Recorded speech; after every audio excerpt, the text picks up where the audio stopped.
Hello friends, welcome to our channel crypto with Vishal. आज के video में बात करेंगे गाइस बिटकॉइन के बारे में। 91,000 पे हम लोग आ गए हैं। क्या रिकवरी होती हुई दिख रही है या फिर फेक पंप है, इस बारे में बात करेंगे। इसके अलावा एक नया मार्केट धीरे धीरे ज़्यादा डेवलप होता जा रहा है वेब3 के अंदर, वो है प्रेडिक्शन मार्केट। क्या है प्रेडिक्शन मार्केट में, कौन से बड़े प्लेटफॉर्म्स हैं, इस बारे में आज के वीडियो में बात करेंगे। सबसे पहले चलते हैं क्रिप्टो एनालिस्ट में, मार्केट में क्या चल रहा है देखने के लिए। मार्केट कैप 2% डाउन, वॉल्यूम की बात करेंगे 27% डाउन है। इनफ्लो का कोई डेटा रात 12 बजे तक देखने नहीं मिला है। कल के दिन की बात करेंगे, 3 डेटा आए थे 5,529 BTC के। फियर एंड इंडेक्स अभी भी एक्सट्रीम फियर में है, 25 में। पिछले एक घंटे के सेंटीमेंट से यहाँ पे बाई की तरफ हीट मैप लाल रंग से ही है, पर ठीक है। यहाँ पे overall BTC 0.14% up, Ethereum 0.60% down यहाँ पे चल रहा है। इनफ्लो की बात करेंगे, ठीक ठाक रहा है यहाँ पे। अगर हम लोग देखते हैं यहाँ पे ओवरऑल 24 तारीख को अगर हटा दे तो पिछले 4 दिन हमें ठीक ठाक पॉजिटिव में यहाँ पे देखने को मिला है। 26 की बात करेंगे तो ज़्यादा नहीं था यहाँ पे, खाली 21 मिलियन था। सेम टू सेम अगर हम लोग इथीरियम ETF की बात करेंगे यहाँ पे, तो वहाँ पे भी हमें चीज़ें पॉजिटिव ही होती हुई देखने को मिली। अगर आप पिछले 4 दिन को देखेंगे तो हम लोग पॉजिटिव में ही है, बहुत ज़्यादा बाइंग नहीं हुई है, पर एटलीस्ट हम लोग यहाँ पे रेड मार्क में नहीं आ रहे हैं। सोलाना ETF में थोड़ा सा एक सरप्राइज देखने को मिला। एक तो सोलाना के ETF में काफ़ी सारे प्लेयर हो गए हैं। बिटवाइज आ गया, वैनिक आ गया, फिडेलिटी है, 21 शेयर्स है और ग्रे स्केल है यहाँ पे। तो इसमें 21 शेयर की तरफ से हमें एक सेलिंग देखने को मिली है, जिस वजह से नेट पहली बार नेगेटिव हमें सोलाना ETF में देखने को मिले। 8.2 मिलियन का नेगेटिव है। अदरवाइज हमें लगातार सोलाना ETF में जो नंबर है वो धीरे धीरे बढ़ता जा रहा है। बड़े बड़े अब इंस्टीट्यूशंस भी आती हैं, तो आने वाले टाइम में उम्मीद है कि सोलाना ETF में भी हमें अच्छी बाइंग यहाँ पे देखने को मिलेगी। अब आ जाते हैं बिटकॉइन के चार्ट की तरफ। ये वो एरिया है की एरिया जहां पे जब हम लोग ऊपर की तरफ थे और हम लोग जब बिटकॉइन क्रैश हो रहा था तब हमने बात करी थी कि ये जोन हमारे लिए बहुत इंपॉर्टेंट। और अगर आप देखें मल्टीपल बार यही जोन हमारा टेस्ट हुआ था। मैंने टेलीग्राम पे इस चीज़ के बारे में बार बार बात करी थी। जब हम लोग इस की एरिया के ऊपर नीचे थे तब भी हमने बात करी थी कि ये की एरिया इंपॉर्टेंट है, और सेम टू सेम हम लोगों ने पहले वाले चार्ट में भी यहाँ पे बात करी थी। तो अब बिटकॉइन उसी जगह पे यहाँ पे ट्रेड कर रहा है, तो ये एरिया इंपॉर्टेंट रहेगा। यहाँ पे पर्सनली मुझे लगता है कि एक छोटा रिजेक्शन देखने को हमें शॉर्ट टाइम फ्रेम पे मिल सकता है, जहाँ पे हो सकता है कि यहाँ से हम लोग रिजेक्शन से नीचे आए इस लेवल पे जो हमारा 86,000 का सपोर्ट है, और उसके बाद फिर हम लोगों की यहाँ पे रैली होगी। तो अगर ये रेजिस्टेंस हमें देखने को मिलता है तो इंपॉर्टेंट ये रखना है कि इस लेवल पे हमें फिर से एक बार सपोर्ट कंफर्म हो और उसके बाद बिटकॉइन यहाँ पे ऊपर की तरफ जाए, जो मैं पर्सनली फिलहाल यहाँ पे मार्केट से उम्मीद रख रहा हूँ। इसके अलावा लैरी फिंक का एक इंटरव्यू काफ़ी ज़्यादा वायरल चल रहा है, जहाँ पे लैरी फिंक ने ये बोला है कि भाई इट्स नॉट अबाउट कि मार्केट नीचे जाएगा या मार्केट ऊपर जाएगा या क्रिप्टो बबल है, क्रिप्टो बबल नहीं है। इंपॉर्टेंट ये है कि आपको लंबे टाइम के लिए और ऑल साइकिल्स तक मार्केट में रहना है।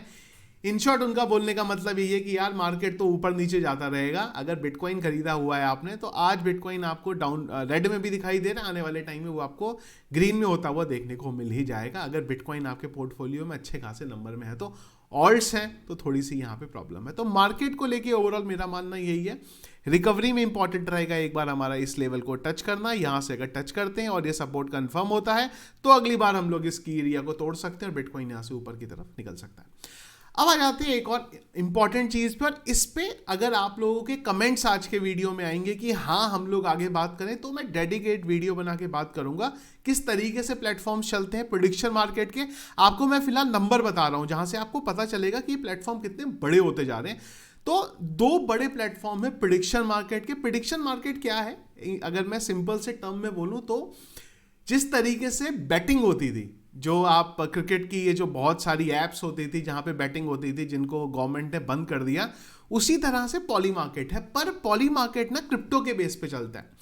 जैसे कि अगर एक एग्जाम्पल दे रहा हूं मैं आपको, यहाँ पे ना आपको हर तरीके के ऑप्शंस पे हर तरीके की चीज़ों पे मिलते हैं। लेट्स से बिटकॉइन ऊपर जाएगा, बिटकॉइन नीचे जाएगा। क्या 2025 में बिटकॉइन अपना नया ऑल टाइम हाई बनाएगा, नहीं बनाएगा? क्या जब FOMC की मीटिंग होगी तो पॉवेल उसमें कितनी बार कोई पर्टिकुलर वर्ड बोलेंगे? अगर ट्रंप किसी से मिलने वाले हैं तो ट्रंप उस मीटिंग में कितनी बार हैंडशेक करेंगे, इस तरीके की चीजों में।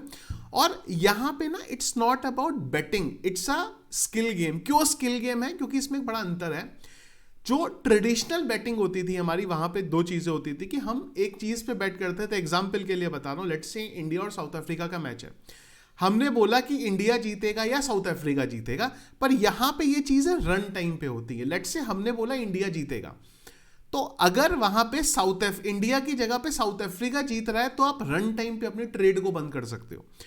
यहां पे क्या होता है कि आप किसी चीज का शेयर लेते हो। जिस तरीके से फ्यूचर ट्रेडिंग चलती थी, फ्यूचर ट्रेडिंग पे क्या होता था, आपके वर्चुअल कॉन्ट्रैक्ट्स बनते थे जिन पे आप ये चीज बताते थे कि मार्केट ऊपर जाएगा या मार्केट नीचे जाएगा। यहां पे भी उसी तरीके से उस पर्टिकुलर इवेंट के लिए हम लोग बताते हैं कि ये चीज होगी या ये चीज नहीं होगी। तो डिपेंडिंग अपॉन उसका रिजल्ट कितना होगा, या आपको पता है किसी चीज का पर्टिकुलर बैकग्राउंड क्या है, एफओएमसी की मीटिंग है, आपको पता है कि उसमें रेट कट होगा कि नहीं होगा, आपने अपनी रिसर्च करी है, तो उस चीज के बेस पे आप चीजों को बता सकते हो। और ये मार्केट आप देखो कितना बढ़ रहा है। दो बड़े प्लेयर हैं आज की डेट में यहाँ पे, पॉली मार्केट और कल्सी, और इसमें सीजी ने ऑलरेडी बोल दिया है। इसके अलावा एलॉन मस्क भी इस बारे में ट्वीट कर रहे हैं प्रेडिक्शन मार्केट के बारे में। सीजी अपना प्लेटफॉर्म लेके आ रहे हैं, रॉबिनहुड भी आ रहा है इसके अंदर। तो आने वाले टाइम में आपको जो बड़े बड़े प्लेटफॉर्म्स है वो आते हुए देखने मिलेंगे। आप वॉल्यूम से नंबर समझ सकते हो कितना बड़ा है। जो सबसे बड़ा प्लेटफॉर्म है प्रेडिक्शन मार्केट का, उसका नाम है पॉली मार्केट। पॉली मार्केट का डेली का वॉल्यूम आज की डेट में आ रहा है नियर अबाउट $40 मिलियन का। पिछले 7 दिन का वॉल्यूम है $812 मिलियन का। 30 दिन का वॉल्यूम है इसका, वॉल्यूम की बात कर रहे हैं, 3.7 बिलियन डॉलर का। इसी तरीके से जो सेकंड नंबर का प्लेटफॉर्म है यहाँ पे, उसका डेली का जो वॉल्यूम है वो जनरेट होता है करीब $11 मिलियन का। तो ये खाली आपको मैं दो बड़े प्लेटफॉर्म्स की बता रहा हूँ। इसके अलावा जो सीजी हैं उनका भी एक और प्लेटफॉर्म यहाँ पे आ रहा है। इस तरीके से बहुत सारे बड़े बड़े प्लेटफॉर्म्स मार्केट के अंदर आ रहे हैं, और आने वाले टाइम में ना ये चीज़ें और ग्रो होंगी। इंडिया में हमारे पास साथ क्या होता है, हम लोग हर चीज़ को ना बहुत लेट देखते हैं। इवन प्रेडिक्शन मार्केट ऑलरेडी बड़ा हो गया है। पॉली मार्केट के बारे में मैंने पहले भी कई बार वीडियोस में ट्वीट्स के थ्रू बात करी है कि मार्केट किस तरीके से ग्रो हो रहा है, पर अब मुझे लगा कि इस बारे में हमें डिटेल में बात करनी चाहिए। पर अगेन अगर आप लोग इंटरेस्टेड हो तो ही मैं इस बारे में बात करूंगा कि ये प्लेटफॉर्म्स किस तरीके से चलते हैं। और प्योरली ना ये दो चीज़ों का मिक्सचर है। आपको अगर किसी पर्टिकुलर टॉपिक के बारे में नॉलेज है, तो अगर आप उस पर थोड़ा रिस्क लेना, तो जिस तरीके से फ्यूचर ट्रेड है आपकी, उससे बेटर रिजल्ट आपको यहाँ पे मिल सकता है। तो अगर आप इंटरेस्टेड होगे तो मैं आप लोगों को वीडियोस के थ्रू बता दूंगा प्लेटफॉर्म्स किस तरीके से चलते हैं, कैसे आपको ज्वाइन करना है। अगर कमेंट्स आते नहीं भाई ऑलरेडी बहुत सारा क्रिप्टो में पैसा डूब रहा है, हम लोग इंटरेस्टेड नहीं है, तो बिल्कुल कोई ज़रूरत नहीं है। मैं already personally poly market use करता हूँ, किस तरीके से वो चलता है। काफ़ी ज़्यादा मेरा टाइम आजकल इस चीज़ों के बारे में जा रहा है, और भी बहुत सारे इस तरीके के प्लेटफॉर्म्स हैं। कमेंट बॉक्स में मुझे एक बार प्लीज़ बता देना आप लोग इंटरेस्टेड हो या नहीं हो इन चीज़ों के बारे में। तो ये था इस अपडेट करंट जो है मार्केट में। एक बार इस एरिया को देखेंगे हम लोग बहुत क्लोजली, जो भी कुछ होगा मैं आप लोगों को बता दूंगा उस चीज़ के बारे में कि मार्केट किस तरीके से मुझे पर्सनली जाता हुआ देखने को मिला। और आप लोगों की कुछ अगर और ओपिनियन है यहाँ पे मार्केट को लेके, कमेंट बॉक्स में मुझे एक बार जरूर बताएगा। वीडियो पसंद आया इसको लाइक और शेयर कीजिएगा। चैनल में अगर आप नया फर्स्ट टाइम वीडियो देख, चैनल को सब्सक्राइब कर लीजिएगा। Thank you friends.